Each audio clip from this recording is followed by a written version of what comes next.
नमस्कार दोस्तों। प्रशासनिक विधि में आज हमारा टॉपिक है नैसर्गिक न्याय, नेचुरल जस्टिस।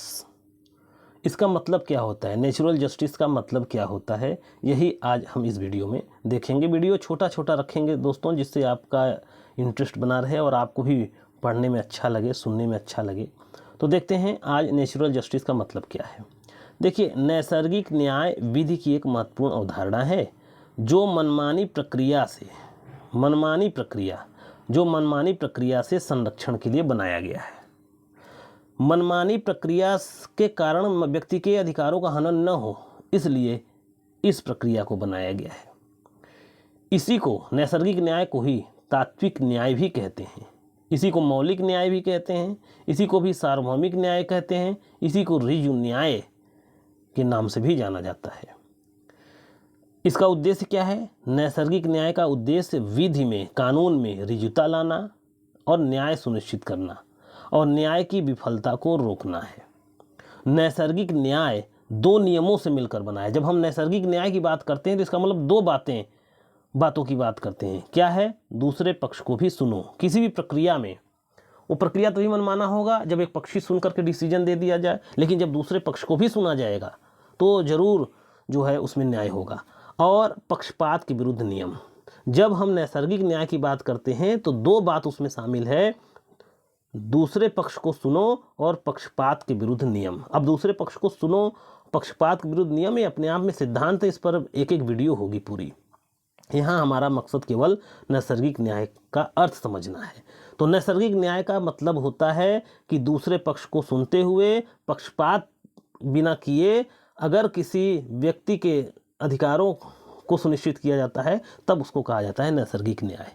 यानी अगर किसी प्रक्रिया में दूसरे पक्ष को नहीं सुना गया है या पक्षपात पूर्ण है तो वो मनमानी प्रक्रिया मानी जाएगी और मनमानी प्रक्रिया द्वारा दिया गया न्याय नहीं होता।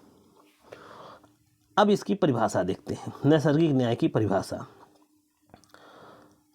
तो देखिए, जिस प्रकार न्याय को परिभाषित करना कठिन है, उसी तरीके से नैसर्गिक न्याय को भी परिभाषित करना कठिन है। फिर भी रिज बनाम बाल्डविन बार बार परीक्षाओं में पूछता रहता है कि किस मुकदमे में पहली बार नैसर्गिक न्याय को भारत में परिभाषित किया गया। वो है 1964 का एक रिज बनाम बाल्डविन का केस। इस वाद में अभिनिर्धारित किया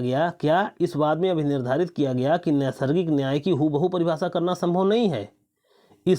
फिर भी इसके अर्थ को शक्ति के उचित, निष्पक्ष और युक्त प्रयोग से लगाया जा सकता है। जब किसी व्यक्ति को कोई शक्ति दी गई है, जब वो उसका उचित, निष्पक्ष और रीजनेबल प्रयोग करता है, तब कहा जाता है कि यह नैसर्गिक न्याय किया गया है। इसके बाद मेनका गांधी वर्सेस भारत संघ के वाद में निर्धारित किया गया कि नैसर्गिक न्याय एक मानवतावादी सिद्धांत है। इसका मकसद क्या है? कानून में निष्पक्षता लाना। लोकल गवर्नमेंट वर्सेस अल्ड्रिच का एक वाद 1915 में बहुत पहले से आया था। उसमें लॉर्ड हाल्डेन ने भी नैसर्गिक न्याय को परिभाषित किया था, समझाया था। वो क्या है?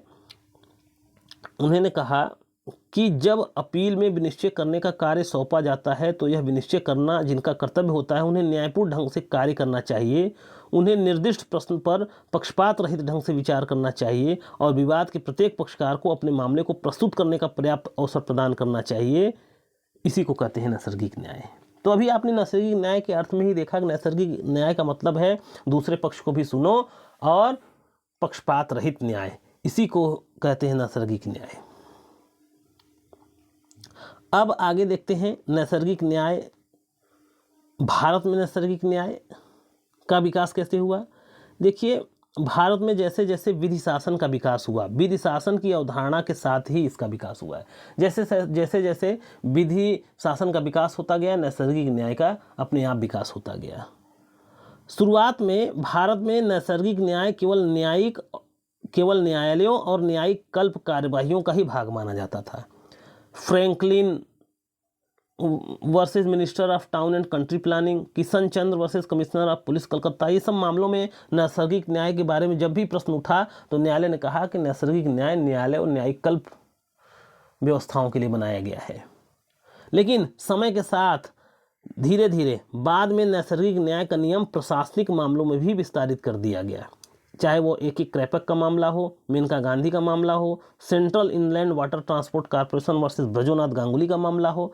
इन सब मामलों में सुप्रीम कोर्ट ने कहा कि नैसर्गिक न्याय, ऋजु न्याय, तात्विक न्याय, सार्वभौमिक न्याय, यह जहाँ जहाँ व्यक्ति के अधिकारों या व्यक्ति के साथ न्याय की बात आती है वहाँ वहाँ लागू है, चाहे वह न्यायालय हो, न्यायिक कल्प हो या प्रशासनिक कार्य हो रहा हो, कार्यवाही हो रही हो, ऋजु न्याय का पालन हर जगह होना चाहिए। और अब तो वर्तमान स्थिति ये हो गई है कि अब तो नैसर्गिक न्याय मूल अधिकार बन गया है। नैसर्गिक न्याय लेना भारत में मूल अधिकार बन गया है, उसके नज़दीक पहुंच गया है।